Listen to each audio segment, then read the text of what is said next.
All right, so to President Bola Ahmed Tinubu, your regime and your cabinet does not need to be in that country anymore because everything about your government is lying, fraudulent. They take advantage of the people, manipulate just to make money. Now, these people behind me, I met them in Morocco.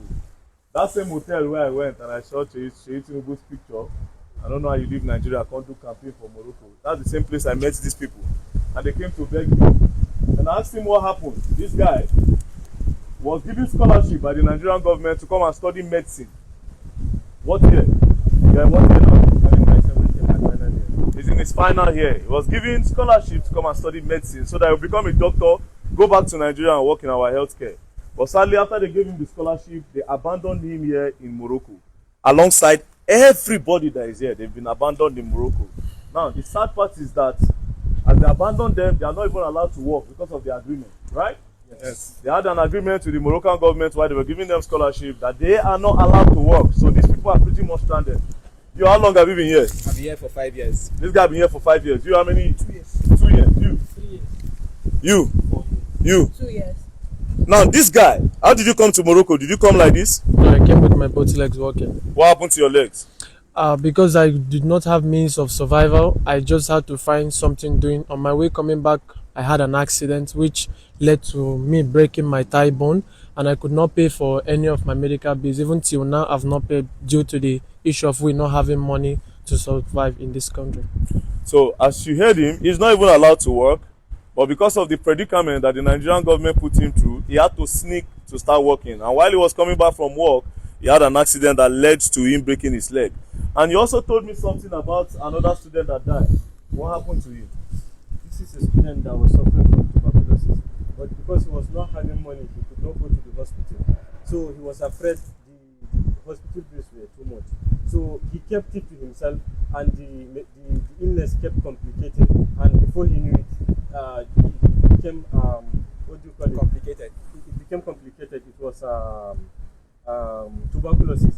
And here in Morocco, we even have free medication for tuberculosis. He didn't know before he knew it. His mother had to fly in to come because it was complicated, and at the end of the day, he died. He didn't get any medical thing. So, according to him, he's saying that the guy was scared to go to the hospital because, of course, he didn't have any money. And how do you go to the hospital without having any money? So he kept it to himself, and that illness was tuberculosis, and then it led to his death. Now, when the government gave you this scholarship, didn't they tell you that they are going to be giving you some amount of money every month? Yes, they promised us that. How much did they promise you people? $500. $500 every month. Yes. The award letter given to us, the yellow one. Now, this is the award letter from the Federal Ministry of Education, September 1st, 2025. To the Minister of Education, what's his name? Tunji Alausa, yes. Minister of Education. If these people were giving scholarship with a promise, and who booked your flights for you to come here? The federal government. So the Nigerian government booked your flights. I believe that there's a budget for this, and the budget has been given to you, sir.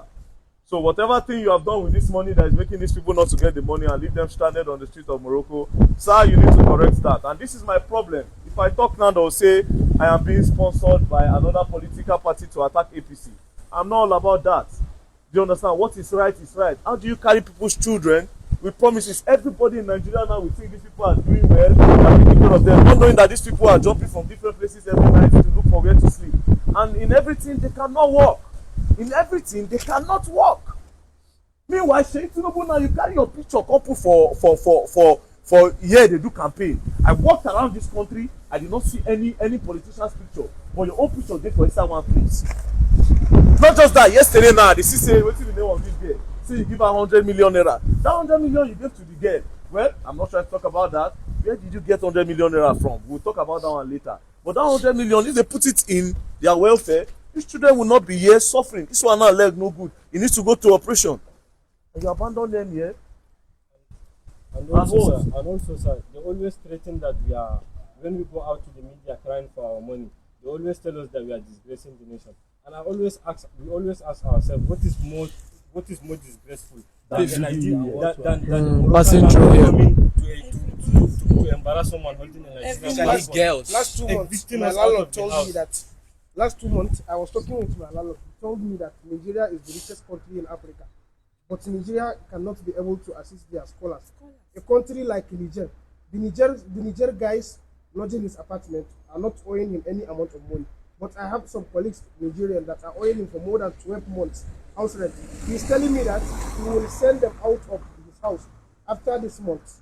I don't even know when I left, because I left my city to come here to work.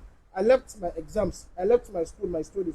I'm having exams next week, but I left all that to come here to work as a volunteer in this AFCON matter. Because you want to earn money. Because I want to earn to survive here. I cannot live here. My father is dead. And most especially before they give you apartment here, they ask which country. When they hear you're from Nigeria, they know Nigeria don't pay. They won't want to give you apartment. My landlord told me that he will send that guys out of that house. I should go and find other people to squat because I cannot live alone. I cannot pay the complete apartment. He said I shouldn't find any Nigerian because he will not allow any Nigerian to stay inside the apartment. We also have a video. A recorded video where a Moroccan woman came to protest with the Nigerian students, calling out the minister to please pay those students so that they can pay her. I'll put the video. I sent you. Give me the video. Yes, sir. We can't even go to hospitals. I'm a nursing student here. I can't go to the hospital because of transport and everything. Today I'm supposed to go to the hospital. I can't go. Don't cry. I can't go because I don't have money. Look at my mates. They are all there. We can't go. We are here stranded. No money for transport. No money to buy things for the hospital. Nigerian government, please, people should come to our aid. Please. We are begging. Don't worry. To the Minister of Education, like I said, I believe the budget has been given to you. Honestly, this year I told myself that there will be no reason for me to go and be protesting. But if you have been given an office to do what is needed and you don't do it, it's best you go and close your office. Because next thing now, if I come back now, carry protest go now, they'll say, yeah, they don't sponsor us. We go lock the Federal Ministry of Education. If you cannot leave our Nigerians here, these are our siblings. They are sent here to come and study and take care of, make our country a better place. What is the meaning of all of this? So many students have been expelled. We have one last experience. We have a scholar recently, his name is Umar in Niknes.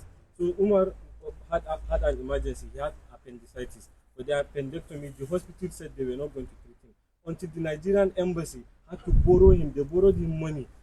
I want him to $1,000. Where's Umar going to get that money? So right now it means that even Umar recently lost one of his parents. Umar cannot afford anything. We had to solicit for the embassy that night to go and pay $1,000 before he could get operated. If not, we would have lost Umar. That's how bad the situation is here. Very bad. Well, I believe you people have heard their experience, and we'll leave it. We'll send a message because I believe they'll see the video. But this generation now, me, I know the waiting government supposed to do, they must do them. We are not begging, it's not a favor. They brought you here for a reason. It is your right. It's not beg, it is your right. It is your right. That money is your right. Yes. Nigerian money is all our right. It's not a favor they are doing to anybody. It's not a favor. It's our right. So the Minister of Education is their right. You sent them here. Don't abandon them here. Pay their fees. Pay them the money you are supposed to give them every month. And you take care of this man and make sure his leg is okay. Person where don't cry, don't go. And it's sad. His blood will be on your head. President Bola Ahmed Tinubu, you, the Minister of Education, and everybody that is in power today. Yeah, please help. Don't beg them. Why are you telling me what is please? It's your right. What are you begging for? It's your right. They should come and pay. What is please? What is please? Please come and help us. Please come and help us for what? You know how many things you have in Nigeria? End up.